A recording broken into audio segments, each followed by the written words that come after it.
सर्वांना नमस्कार. माननीय देसाई सर, माननीय अशोक पाटील सर, नायकवडे मॅडम, मिलिंद धोंड सर आणि काळोखे सर, या सर्वांना मी अभिवादन करून मी माझा छोटासा परिसंवाद सुरू करते. आणि त्याच्या आधी मला इझी कम्युनिकेशनचे किशोर शहा सर आणि त्यांची टीम आणि इतर जे संयोजक आहेत त्यांचे आभार मानायचे आहेत, कारण की त्यांनी इतका महत्त्वाचा विषय इतक्या मोठ्या व्यासपीठावरती मांडण्याची मला संधी दिली आणि हा माझा आवडीचा विषय आहे. त्याच्यामुळे मला आनंद होतो की आपण इथे संवाद करतो. मी आधीच म्हटलं की आपण परिसंवाद करतो आणि थँक्यू, मला सरांनी थोडा वेळ जास्त घ्यायला सांगितला, कारण की विषय खूप मोठा आहे, आपल्याला वेळ कमी आहे. तर आपण सुरुवात करूयात बोलायला. सर्व विद्यार्थ्यांना मी विचारू इच्छिते की मानसिक आरोग्य ह्या विषयाला आपण किती महत्त्व देतोय किंवा आपण त्या विषयाला किती प्राधान्य देतोय याचा थोडासा विचार करून मला उत्तर मिळू शकतील का? की आपण अभ्यासाला, स्पर्धा परीक्षांना, मोठे जे विद्यार्थी आहेत स्पर्धा परीक्षांसाठीचे, त्यांना पण हा विचार करायचा माझा एक आताची विनंती आहे की त्यांनी जरासा विचार करून सांगा की तुम्ही जितका वेळ तुमच्या अभ्यासासाठी, स्पर्धा परीक्षेच्या अभ्यासासाठी, इतर गोष्टींसाठी ज्याच्यामध्ये शारीरिक आरोग्य असेल, खाणंपिणं असेल, दैनंदिनी असेल, शाळेतला अभ्यास असेल, आर्थिक गोष्टींसाठीचा आपला वेळ असेल, तर या सगळ्यामध्ये मानसिक आरोग्य कितव्या स्थानावरती येतं किंवा येतं का, हा पण एक प्रश्न आहे. खूपदा असं होतं की आपल्याला त्याची जाणीव नसते की याचा काहीतरी वेगळा आपल्याला विचार करण्याची गरज आहे किंवा त्याचं एक वेगळं स्थान आहे, याची आपल्याला बिलकुल जाणीव नसते. याचं उदाहरण आपण थोडंसं बघू शकतो की आत्ता सत्कार झालेल्या विद्यार्थ्यांपैकी 4थी 5वीचं कोणी असेल तर प्लीज मला एक व्हॉलंटियर म्हणून उभं राहू शकतं. एक दोन प्रश्न विचारायचे, कोणीही. हां, शाळेतला विद्यार्थी कोणीही. मी काही खूप परीक्षेचे प्रश्न नाही विचारणार आहे. हां, तिथेच थांबून उत्तर दिलंस तरी चालेल. दादा, मला सांग की आपल्याला जेव्हा खरचटतं तेव्हा आपण काय करतो? पायाला खरचटतं तेव्हा काय करतो? बरोबर. आणि पुढे काय करतो? बरोबर. त्याच्या पुढे औषध लावतो, मलम लावतो. बरोबर. ताप आल्यानंतर काय करतो? आपण डॉक्टरांच्याकडे जातो. बरोबर. आणि त्याच्यापेक्षा थोडासा मोठा आजार झाला की ताप जात नाहीये, पोटात पण दुखतंय, तरी पण आपण डॉक्टरकडे जातो. आता मला सांगणार की आपण जेव्हा आपल्याला दुःख होतं किंवा आपल्याला कुठल्या तरी गोष्टीची भीती वाटते तेव्हा आपण काय करतो? बरं, काय करायचं असतं? आता तुला हे माहिती आहे की शारीरिक दृष्ट्या काहीतरी झालं तर आपण डॉक्टरकडे जातो, त्याच्यावरती उपचार करतो. पण मग दुःख झालं, खूप एखाद्या गोष्टीचं वाईट वाटतंय, एखाद्या गोष्टीची खूप भीती वाटते, तर आपण काय करायचं असतं? आपण शांत बसायला पाहिजे. शांत बसायला पाहिजे. ओके, ठीक आहे, चालेल, थँक्यू, तू बसू शकतोस. तर आता तुम्हाला कळतंय की मला कोणत्या विषयाला धरून बोलायचं आहे. की आपल्या सगळ्यांना लहानपणापासून माहिती आहे की आपल्याला शरीराला काहीतरी झालं तर त्याचं काय करायचं असतं. अगदी तुम्ही म्हणजे 1.5-2 वर्षाच्या बाळाला जरी विचारलं ना की ताप आला तर काय करायचं, टूच करायचं, माहिती आहे, व्यवस्थित कळतं. पण हीच गोष्ट जेव्हा भावनिक किंवा मानसिक स्तरावरती येते तेव्हा सगळे ब्लँक आहेत की याचं करायचं काय. कारण की आपल्या शैक्षणिक सिस्टीममध्ये, आपल्या एज्युकेशन सिस्टीममध्ये ह्या गोष्टीला बिलकुल महत्त्व नाही किंवा ह्याचे कुठेही कोचिंग्स नाहीत. जसं की कॉम्पिटिटिव्ह एक्झामचे सगळीकडे भरपूर कोचिंग्स आहेत, तसं तुमचं मेंटल हेल्थ जपण्यासाठी कुठे कोचिंगचा बोर्ड वाचलाय तुम्ही की इथे तुमचं मानसिक आरोग्य जपण्यासाठीचे क्लासेस घेतले जातील? नाही. किंवा तुम्हाला काही त्रास वाटला, टेन्शन आलं तर ते कसं व्यवस्थापन त्याचं कसं करायचं, त्याला सांभाळायचं कसं, या गोष्टीला मार्गदर्शन मिळेल? नाही. पालक लहानपणापासून मूल रडायला लागलं तर पहिलं वाक्य काय बोलतात? पालक खूप आहेत, कोणीही सांगा, हात वर करा, नाही करा, मोठ्याने सांगा, काय सांगतो आपण? गप्प बस म्हणतो किंवा रडू नको असं सांगतो. बरोबर. किंवा याच्यामध्ये स्पेशली मुलगा रडत असेल, ठीक आहे, याच्यामध्ये जेंडर डिस्क्रिमिनेशन पण आहे म्हणून, तर मुलगा रडत असेल तर अजून काय काय बोलतात, काय काय वाक्य असतात? आयांची उत्तरं मला अपेक्षित आहेत की आपण काय बोलतो की तू काय मुलगी आहेस का? Thank you so much. की तू काय मुलगी आहेस का रडायला, की रडूबाई होऊ नको आणि रडू नको. हे जे की आपलं ॲडवायसेस आहेत किंवा आपण जे ह्या पद्धतीने त्याच्या रडण्याला, त्याच्या या मोठ्या भावनेला डील करायचा प्रयत्न करतोय ते बरोबर आहे का?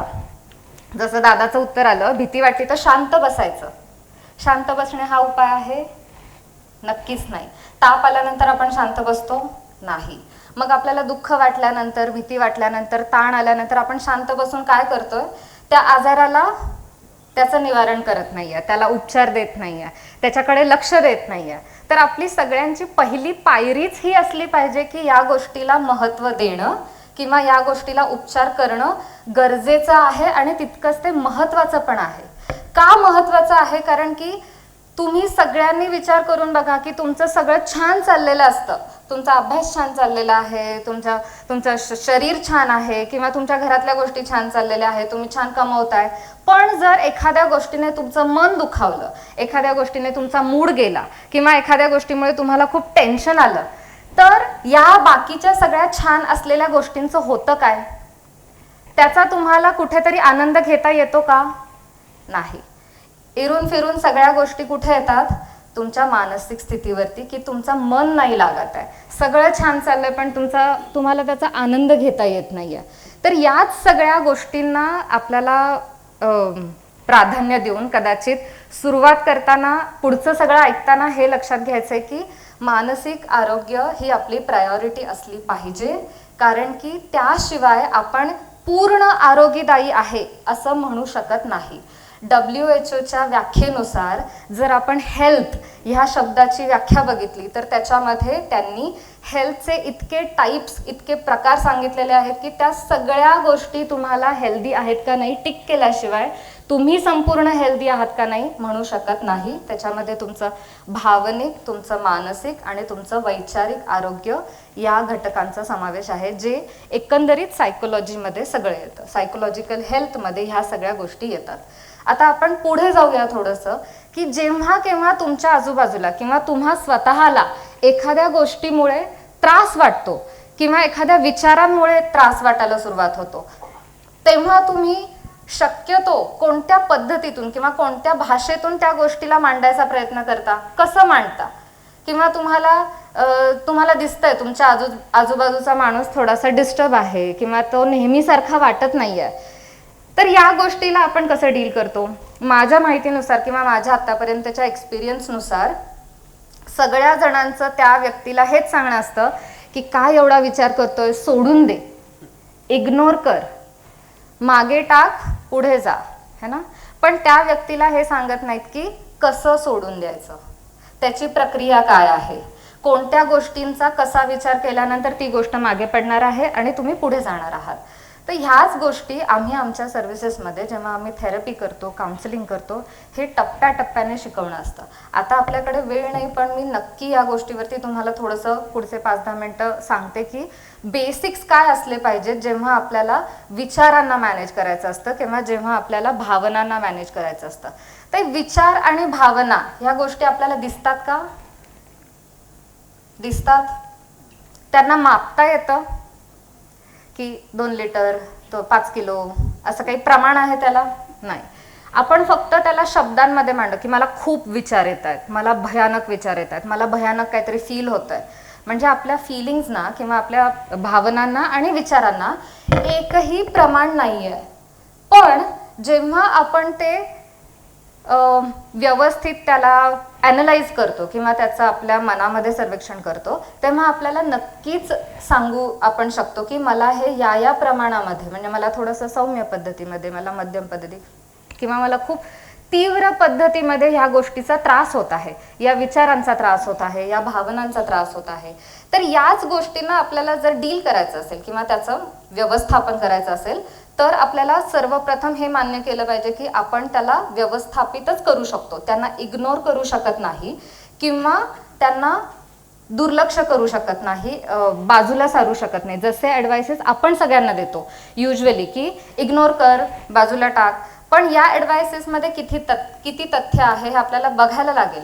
जर आपली एखादी भावना असेल, समजा आपल्याला आनंद झालेला आहे, कुठल्या तरी गोष्टीने खूप आनंद झालेला आहे, तर आपण त्या आनंदाचं करतो काय? हां, ती एक पद्धत झाली, वाटायला पाहिजे, ज्याने तुम्हाला तो फील होतो. पण तो आनंद आपण फील करतो, एक्सपिरियन्स करतो. प्रत्येकाचे मार्ग वेगळे असू शकतात आनंद उपभोगण्याचे, एक्सपिरियन्स करण्याचे, पण आपण तो उपभोगतो. कुणी बासुंदी आणेल घरामध्ये, कुणी आईस्क्रीम पार्टी करेल, कुणी काहीतरी विकत घेईल, कुणी हॉटेलला जाईल, कुणी डान्स करेल, कुणी स्टेटस टाकेल, कुणी पोस्ट करेल. या सगळ्या पद्धतीमध्ये आपण तो आनंद अनुभवतो. मग त्या आनंदाचं काय होतं एखाद्या दिवसानंतर किंवा एक 24-48 तासानंतर? तो राहतो तसाच. ती मानसिक अवस्था कायमस्वरूपी राहते. तुम्ही अनुभवलंय, कोणी आहे ज्याला आनंद झाला आणि त्याच्यानंतर त्याला फक्त आनंदच झालाय? नाही. म्हणजे काय की ती भावना आपण जेव्हा अनुभवली किंवा उपभोगली तेव्हा ती संपली किंवा त्याचा पर्पज पूर्ण झाला. संस्कृतमध्ये भावनांना भावरस असं म्हणतात की भरपूर माया, क्रोध, भरपूर भावरस आहेत. रसग्रहण केल्यानंतर ती गोष्ट संपते, तसंच आपली भावना आपण अनुभवल्यानंतर ती गोष्ट संपते. पण जर आता दादा म्हणतोय की भीती वाटल्यानंतर आपण शांत बसायचं, तर ही भावना अनुभवली जाईल का? शांत बसून, त्याला दाबून, त्याला सप्रेस करून, त्याला इग्नोर करून ती भावना अनुभवली जाणार का? नाही. आपण आनंद अनुभवू शकतो, कारण आपण आनंद अनुभवण्यासाठी मानसिकदृष्ट्या ओपन आहोत, खुले आहोत, आपल्याला चालते ती भावना.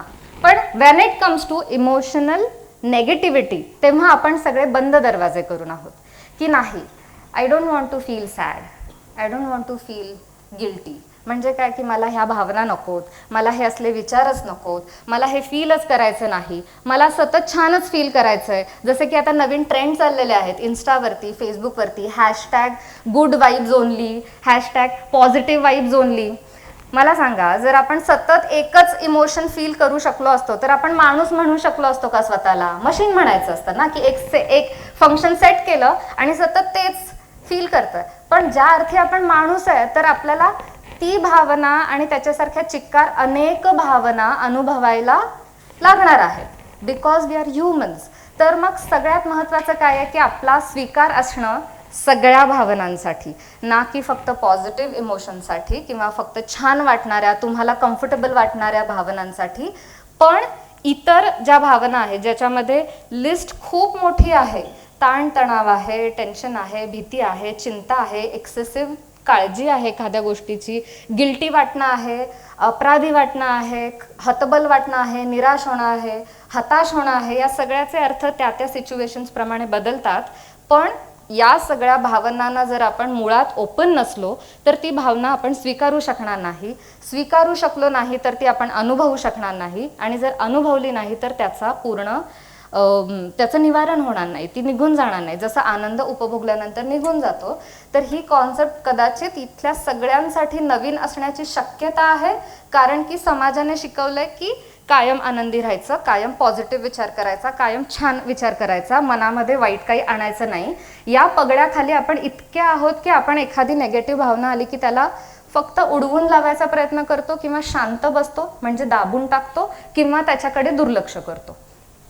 आपला मुद्दा थोडासा पुढे नेऊन मी हे सांगते की जेव्हा आपण ती भावना अनुभवायची आहे, म्हणजे कोणती नेगेटिव्ह इमोशन ज्याच्यामध्ये आपल्याला आवडत नाही, ज्याच्यामध्ये आपला कम्फर्ट नाही, तर ती भावना अनुभवण्यासाठी आपल्याला करायचं काय आहे? तर जसं आपल्याकडं तयार आहे मनामध्ये की मला एखाद्या गोष्टीचा आनंद झाल्यानंतर मी हे हे हे हे करतो, तसंच आपल्याला जेव्हा दुःख वाटणार, ताण येणार, तसं आपल्याकडे डोक्यात तयार पाहिजे की मी हे हे हे करून ती भावना अनुभवून पुढे जाऊ शकेन. तर हे माहिती नसल्यामुळे आपल्याला अभ्यास करायला लागेल की कुणाला तरी ते लिहून काढल्यानंतर बरं वाटण्याची शक्यता आहे, कुणाला तरी ते फक्त कुणाजवळ तरी बोललं, मोकळं केलं तर बरं वाटण्याची शक्यता आहे, कुणाला ते जे वाटतंय त्याच्यामुळे रडू येतंय, ते रडलं तर बरं वाटण्याची शक्यता आहे. किंवा या सगळ्या गोष्टी नाहीच जमल्या, त्याने काही फरक पडत नसेल तर मदतीने प्रोफेशनल हेल्प घेऊन ती गोष्ट त्याच्यामध्ये सुधारणा होऊ शकते. तर या गोष्टी आपल्याला शोधायच्या असतात. जसं की हा विषय प्रत्येकासाठी वेगळा असू शकतो की गृहिणींसाठी या गोष्टी प्रोसेस करण्यासाठी वेगळे मार्ग असू शकतात की एखादा कोपरा काढला झाडायला, मला ते करून एक अर्धा पाऊण तास छान गेला, छान वाटलं, मनातलं सगळं निघून गेलं. कुणाजवळ तरी फोनवरती शेअर केलं की मला आज असं असं वाटतंय, तसं वाटतंय, रडू आलं, थोडंसं रडू दिलं.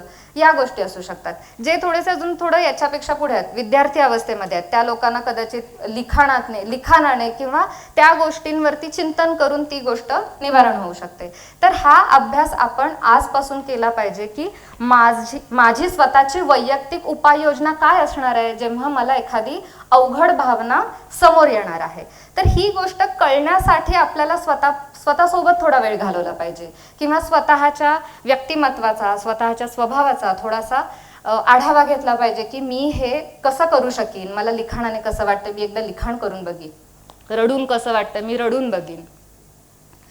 रडण्यावरून अजून एक गोष्ट मी 1-2 मिनिटं अजून एक्स्ट्राची याच्यामध्ये ऍड करते की रडणं हा विषय इतका जास्त टॅबू झालेला आहे किंवा त्याच्यावरती इतकं जास्त सगळ्यांची टीका असते की रडणं म्हणजे काहीतरी खूप जास्त कमतरता, वाईट किंवा ती कमजोरी आहे तुमची, तो वीकनेस आहे. आणि म्हणून रडणाऱ्या सारखं हळवं होऊन रडणाऱ्या व्यक्तीला आपल्याकडे खूप लेबल्स आहेत. रडूबाई असं एक लेबल असतं किंवा खूप हळवी आहे, ही खूप सेन्सिटिव्ह आहे, हे आता आपली यंग जनरेशन इमोशनल फूल आहे, very sensitive, over thinker, over feeler असे लेबल्स आहेत. पण या सगळ्यातून आपल्याला जर एक गोष्ट डे टू डे बेसिसवरती जाणून घ्यायची असेल तर तुम्हाला 100% कळणार की जेव्हा केव्हा तुम्ही कोणत्याही कारणाने रडता त्याच्यानंतर तुम्हाला भार हलका झाल्यासारखा डेफिनेटली वाटतो. कारण की रडणं हे शरीराचं म्हणजे फिजिकल मेकॅनिझमचं एक नैसर्गिक साधन आहे जे आपण कधीच वापरत नाही किंवा ते वापरण्याबद्दल आपली थोडीशी संकोची वृत्ती असते की नाही, एस्पेशली पुरुषांमध्ये, एस्पेशली मुलांमध्ये, की मी रडलो तर मी वीक दिसेन किंवा मी हळवा दिसेन, तर ते मला दाखवून द्यायचं नाही कारण मी स्ट्रॉंग दिसलो पाहिजे माझ्या कुटुंबासाठी. तर असं बिलकुल नाही आहे. तुम्ही आता सध्याचं रिसेंट एक्झाम्पल तुम्हाला जर सांगायचं झालं तर क्रिकेट मॅच पाहिली आपण, भारताने वर्ल्ड कप जिंकला. ऑलमोस्ट सगळे प्लेयर्स मैदानामध्ये रडले, त्यांनी ती भावना रडून व्यक्त केली. भले ती आनंदाची होती पण त्यांना माहिती आहे मला सगळं जग बघतंय, पण त्यांनी त्याबद्दल बिलकुल संकोची वृत्ती मानली नाही, ते रडले. तर आणि हे खूप मोठ्या लेवलचं एक्झाम्पल झालं. आपण छोटं एक्झाम्पल बघूया. बाळ जन्माला आल्यानंतर आपण पहिलं काय बघतो? सर्वात प्रथम आपण बाळ जन्माला आल्यानंतर बघतो की बाळ रडलंय की नाही. रडलंय तर त्यातला मेंदूला ऑक्सिजन पोचलेला आहे, त्याचं शरीर सुरू झालेलं आहे, त्याचं जीवन सुरू झालेलं आहे. आणि जर बाळ रडलं नाही तर डॉक्टरांचं म्हणणं असतं की इट इज स्टील बेबी, म्हणजे अजून त्याच्यामध्ये प्राण नाही आहे. जरी सिस्टम तयार असली तरी ती सुरू नाही झालेली आहे. म्हणजे सिम्बॉलिकली प्रतिकात्मक जर आपण बघितलं तर रडणं हे जिवंत असलेल्याचं लक्षण आहे आणि कमजोरीचं नाही. If you are crying you are alive, if you are not you are not alive. तर ह्या गोष्टी आपण जर अशा पद्धतीने बघितल्या तर तुम्हाला कोणत्याही परिस्थितीमध्ये ताण वाटला, टेन्शन वाटलं तर तुमची शारीरिक जी काही एक मेकॅनिझम निसर्गानं दिलेलं आहे ते तुम्ही डेफिनेटली वापरू शकता. तर आता आपण जेव्हा ते प्रोसेस कसं करायचं हे बघतो, जेव्हा नेगेटिव्हिटी येते, एस्पेशली कॉम्पिटेटिव्ह एक्झाम्सच्या नावातच आहे की कॉम्पिटिशन असणारच आहे.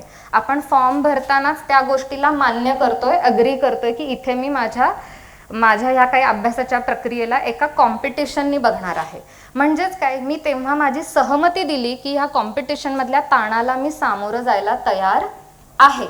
जर त्या सुरुवातीच्या आपल्या सहमतीलाच आपण सतत लक्षात ठेवलं की I have signed up for this stress, कारण की तो स्ट्रेस तिथं असणारच आहे हे मला सुरुवातीपासूनच माहिती होतं, तर आपला खूप मोठा भाग कमी होतो. म्हणजे पुढचे खूप अवघड क्षण आपल्यासाठी सोपे होऊन जातात, कारण की मला सुरुवातीपासून माहिती आहे की मी याच्यामध्ये माझ्या स्वतःच्या संमतीने, कन्सेंटनी आलेलो आहे, जिथे मला माहितीच आहे की सक्सेस रेशो 0.01% फॉर UPSC आणि 1% to 3% फॉर MPSC आहे.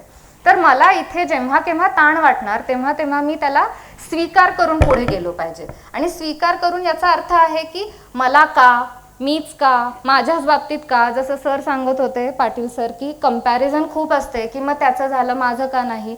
तर सगळ्यांची टाईमलाईन जर वेगळी आहे तर आपल्याला वैयक्तिकदृष्ट्या त्याचा विचार खूप व्यवस्थित केला पाहिजे.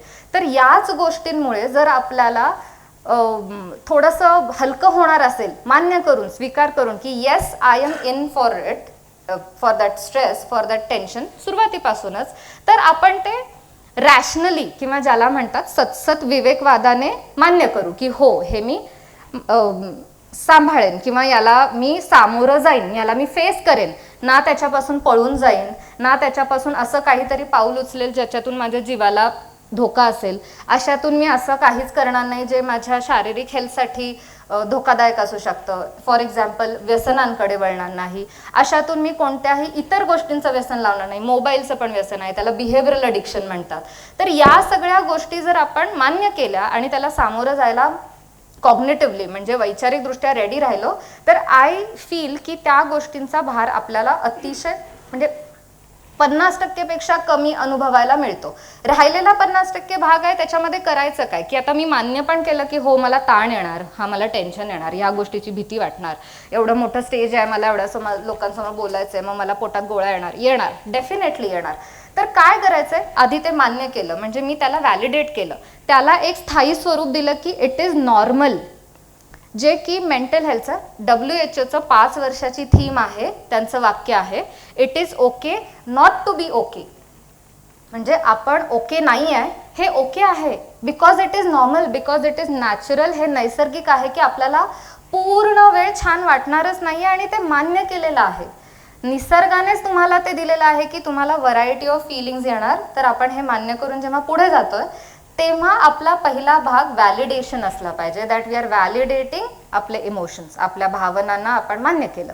पुढे यायचं आहे आणि पुढे करायचं आहे की आपल्याला आता त्याचा सोर्स शोधायचा आहे की कोणत्या कारणामुळे मला ते टेन्शन येतंय, कोणत्या कारणामुळे मला तो ताण आला, दुःख आलं, म्हणजे काय त्याचा उगम काय.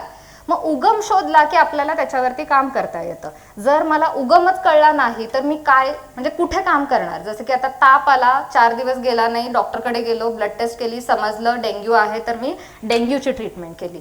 तसंच जर मला माझ्या दुःखाचा, माझ्या ताणाचा मूळ उगम कळला नाही तर मी उपचार कुठे करणार. म्हणून आधी समजायला पाहिजे की मला तो माझ्या इनकन्सिस्टन्सीमुळे येतोय, माझ्या चालढकलपणामुळे येतोय का, माझ्या कौटुंबिक कलहांमुळे येतोय, माझ्या आर्थिक परिस्थितींमुळे येतोय, माझ्या शारीरिक हेल्थमुळे येतोय, तो कशामुळे येतोय, कुठून निर्माण होतोय याचा शोध घेतला तर आपल्याला त्याचं पुढचं कार्य करता येतं की मी त्याला आता निवारण कसं करायचं. ह्याच्यात माझ्या कंट्रोलमध्ये कोणते कोणते पर्याय आहेत, माझ्या हाताबाहेरचे कोणते कोणते पर्याय आहेत. जसं की आता फॅमिली डायनामिक्स थोडेसे खराब आहेत, प्रत्येकाच्या घरामध्ये असतात, पण टेन्शन घेणारं जर ते डायनामिक आपल्याला सांभाळता येणारच नसेल, म्हणजे आपला त्याच्यामध्ये काही रोलच नाही आहे, ती गोष्ट तुम्ही चेंज करूच शकत नाही, तर मग तिथे आपल्याला ॲक्सेप्ट करायला पाहिजे. म्हणजेच काय की मी बघितलं की काय गोष्टी माझ्या हातात आहेत आणि काय गोष्टी माझ्या हातात नाहीत. म्हणजे कंट्रोलेबल काय आहे आणि नॉन कंट्रोलेबल काय आहे. जर हे मी पाहिलं तर माझा त्याच्या पुढचा प्रवास अजून सोपा झाला, ज्याला आपण स्ट्रेस मॅनेजमेंटमध्ये महत्त्वाची स्टेप मानतो की you search what is in your control. If things are not in your control, तुम्ही तिथे काहीच नाही करू शकणार आहात, तर ती तुम्ही गोष्ट आहे तशी स्वीकारा. सरांनी पण ती गोष्ट मांडलेली की जे आहे ते स्वीकारता येणं. जर नाही जमत आहे काही अटेम्प्ट्स नंतर किंवा बऱ्यापैकी अटेम्प्ट्स नंतर एक्झामच्या, जर तुम्हाला समजत आहे की हे नाही होत आहे आणि आता माझं वय किंवा आता माझ्या कुटुंबासाठीची माझी गरज किंवा माझ्या स्वतःची आयडेंटिटी क्रिएट करण्यासाठीचा माझ्या एजचा टप्पा जर उलटून जात आहे, तर तिथे तुम्ही अतिशय फ्लेक्झिबिलिटीने किंवा ज्याला आमच्या टर्म्समध्ये इमोशनल रेझिलियंट राहून, रेझिलियन्स म्हणजे लवचिक राहून तुम्ही मान्य केलं पाहिजे की आता मला दुसरं काहीतरी करायला लागेल, पुढे जायला लागेल. कारण की आता ही गोष्ट माझ्या हातात नाही राहत आहे. माझ्याकडून माझे 100% काय 200% पोटेन्शियल दिलेत, पण त्याचा मला रिझल्ट नाही दिसत आहे, तर I need to think of something else ज्याच्यामधून पण मी तेवढा सक्सेसफुल होऊच शकतो, ज्याच्यामधून पण माझी आयडेंटिटी माझ्या समाजासाठी तेवढी महत्त्वाची मी बनवूच शकतो. तर आता ही गोष्ट किंवा हा पॉईंट काही डिमोटिवेटिंग असा मी म्हणजे त्याचं स्वरूप असं सांगणार नाही की तुम्हाला डिमोटिवेट करते, पण ही तुम्ही लक्षात ठेवण्याची बाब आहे. आय गेस साधना साप्ताहिकाच्या ऑक्टोबर 2021च्या पूर्वार्ध आणि उत्तरार्ध असा ज्ञानेश्वर मुळे सरांनी एक लेख लिहिलेला, स्पर्धा परीक्षा एक मृगजळ, की कसं हे मृगजळ बनत मोठं चाललेलं आहे आणि त्याचा मानसिकतेवरती किंवा मेंटल हेल्थवरती किती मोठा परिणाम होत आहे हे त्यांनी स्टॅटिस्टिक्स दिलेले त्यांच्या स्टॅटिस्टिकनुसार तर दिसतच होतं की सगळ्यांचा ताण वाढत आहे. पण आता रिसेंट 2023चा एक स्टडी मी काल वाचला, त्याच्यामध्ये 57% स्टुडंट्स जे ह्या स्पर्धा परीक्षांना बसतात त्यांनी नमूद केलेलं आहे, रिपोर्ट केलेलं आहे की ते ताणात आहेत, त्यांना झोपेचे प्रॉब्लेम आहेत, त्यांना खाण्यापिण्याचे प्रॉब्लेम आहेत, त्यांना सगळ्या मानसिक अवस्थेला सांभाळण्यासाठी जमत नाही आहे. तर ही संख्या म्हणजे अर्धी झाली, अर्ध्यापेक्षा थोडीशी जास्त. जसं की 10 लोक असतील स्टुडंट्स, तर त्यातल्या 5 लोकांना डेफिनेटली ताण आहे. आणि तो ताण जर दुर्लक्षित होत असेल आपल्याच बाजूने, कारण की आपण मानसिकदृष्ट्या ओपन नाही आहे, तर मग आपली स्वतःची जबाबदारी इथं सगळ्यात जास्त वाढली.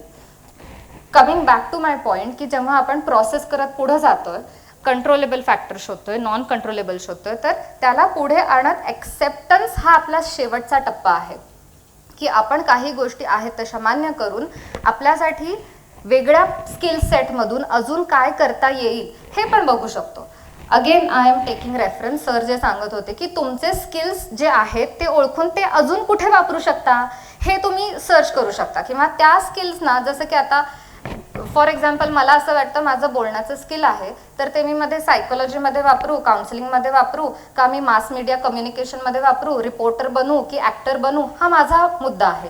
कारण की माझी अबिलिटी आणि माझा इंटरेस्ट ह्या दोन वेगवेगळ्या गोष्टी आहेत. तसंच सर्व विद्यार्थ्यांनी लक्षात घ्यायला पाहिजे की तुमच्या अबिलिटीज तुमच्या डोक्यामध्ये खूप फिट असल्या पाहिजेत, की ह्या अबिलिटीज आहेत, तर त्या अबिलिटीजचा कोणकोणत्या इतर प्रोफेशनमध्ये मला माझा वापर करता येऊ शकतो. जसं की फक्त स्पर्धा परीक्षाच हे त्याचा प्लॅटफॉर्म आहे, हे जरी तुम्ही तुमच्या इंटरेस्टने मान्य करून त्याच्यात आला असाल, त्याच्यात पडला असाल आणि ते जमत नाही, तर तेच स्किल सेट किंवा तेच तुमचे सगळे अबिलिटीज, तुमच्यातल्या क्षमता, तुमची बलस्थानं जे सर म्हणत होते, ते तुम्ही इतर गोष्टींमध्ये कुठे कुठे वापरू शकाल याचाही एक प्लॅन तुमच्या डोक्यामध्ये असेल, तर तुम्हाला एक sense of control on your on life develop होतो. की मला माझ्या आयुष्यावरती कंट्रोल्ड वाटतंय. असं नाही की मला माहितीच नाही माझं आयुष्य कुठं चाललंय, जेव्हा हे होत नाही आहे तेव्हा ते कुठं भरकटतं किंवा त्याचा कुठे काय मला काहीच ताळमेळ बसत नाही आहे, असं नॉन कंट्रोल्ड फील नाही होणार. तुम्हाला बिलकुल माहिती असणार की मला हे इतके वर्ष करायचं आहे, याच्यानंतर कदाचित मी हे करू शकतो, जर जमलं नाही तर कंडिशननुसार. म्हणजे मी प्रत्येक वेळेला ते का सांगते आहे, कारण की बऱ्याचदा आपण दुसऱ्या गोष्टीची तयारी केलेली नसते. मानसिकदृष्ट्या आपण इतर बाजूला जास्त महत्त्व दिलेलं नसतं, कारण की आपल्याला आवडणारी नसते. पण हेच म्हणजे मानसिक लवचिकता आहे, भावनिक लवचिकता आहे, जिथे EQ हा मुद्दा येतो. IQ सगळ्यांनी ऐकलेला आहे, पण जेव्हा आपण EQ म्हणतो, भावनांक, म्हणजे जसा बुद्ध्यांक असतो तसा भावनांक असतो. म्हणजेच काय की तुम्ही तुमच्या सर्व भावनांना तितक्याच लवचिकपणे सामोरे जाताय जितक्या लवचिकपणे तुम्ही छानवाल्या भावनांना सामोरे जाताय. जो मुद्दा मी पहिल्यांदा मांडत होते की आपण इतर सगळ्या गोष्टींसाठी ओपन असलं पाहिजे. तर हा EQचा मुद्दा जो आहे तो तुम्ही जेव्हा स्टडी करताय, जेव्हा तुम्ही कोचिंग्स घेताय, तुम्ही स्टडी सर्कलला जाताय, लायब्ररीला जाताय, तेव्हा तुमच्या दिवसातला 1 तास तुम्ही तुमच्या EQसाठी, तुमच्या मानसिक आरोग्यासाठी हा दिलाच पाहिजे. म्हणजे मी तिथे वापरते आहे, तर त्याच्यात काहीतरी तथ्य आहे, तसे स्टडीज आहेत, म्हणून मी ते वापरते एक्स्ट्राचं, की तुम्ही दिलाच पाहिजे. आणि 1 तास अख्ख्या दिवसातला म्हणजे 5% जर आपण आपल्या मानसिक आरोग्याला, भावनिक आरोग्याला देऊ शकलो नाहीत, तर आपली जी काही ओढाताण होतीये त्या सगळ्या गोष्टींमध्ये आपण इतके पिचून जाऊ की ॲट दी एंड आपल्याकडे एनर्जी उरणार नाही, जर आपल्याला काही अवघड परिस्थितीला सामोरं जायला लागलं तर आपल्याला हा मुद्दा इतर मुद्द्यांसह लक्षात ठेवायचा आहे की आपण EQ या गोष्टीबद्दल वाचायला हरकत नाही आहे. त्याच्याबद्दल तुम्ही अजून सर्वे करा, रिसर्च करा तुमचे स्वतःचे. आणि जसं मी मगाशी मांडलं की तुम्ही तुमचे स्वतःचे उपाय शोधा की तुम्ही काय काय करू शकता. तर आपल्या या सगळ्या मुद्द्यांना अजून इलॅबोरेशन आहेच, पण आपल्याकडे कदाचित अजून वेळ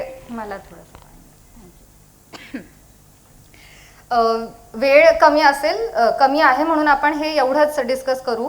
पण मग त्याच्याही पेक्षा जास्त जाऊन तुम्हाला अजून काही माहिती हवी असेल तर आमच्या बाहेर स्टॉल आहे, तिथे कोड आहे, त्या कोडवरती स्कॅन करून तुम्ही एक टेस्ट सॉल्व करू शकता. कोणीही करू शकता, असं नाही की फक्त विद्यार्थी करू शकतात. तर ती आम्ही मोफतमध्ये ठेवलेली आहे की तुम्ही स्कॅन करून ती टेस्ट फ्रीमध्ये सोडवा आणि तुम्हाला मेल येईल की तुम्हाला ताण आहे की नाही, मध्यम आहे का तीव्र आहे, आणि मग तुम्ही ठरवू शकता की त्याचं काय करायचं, त्याच्यावरती मदत घ्यायची की नाही. तर ती खास आपल्या ह्या कार्यक्रमात येणाऱ्या सगळ्या विद्यार्थ्यांसाठी आम्ही ती लिंक तयार केली आहे. तर त्याचा तुम्ही उपभोग घ्यावा, जेणेकरून ही जी काही मी आता प्रक्रिया सांगितली त्याची सुरुवात आत्ता लगेच तुम्ही करू शकाल. त्याच्यासोबत इतर गोष्टीही तिथे आहेत, त्याचा तुम्ही लाभ घ्या, त्याच्याबद्दल माहिती विचारा, तर आम्ही आहोत.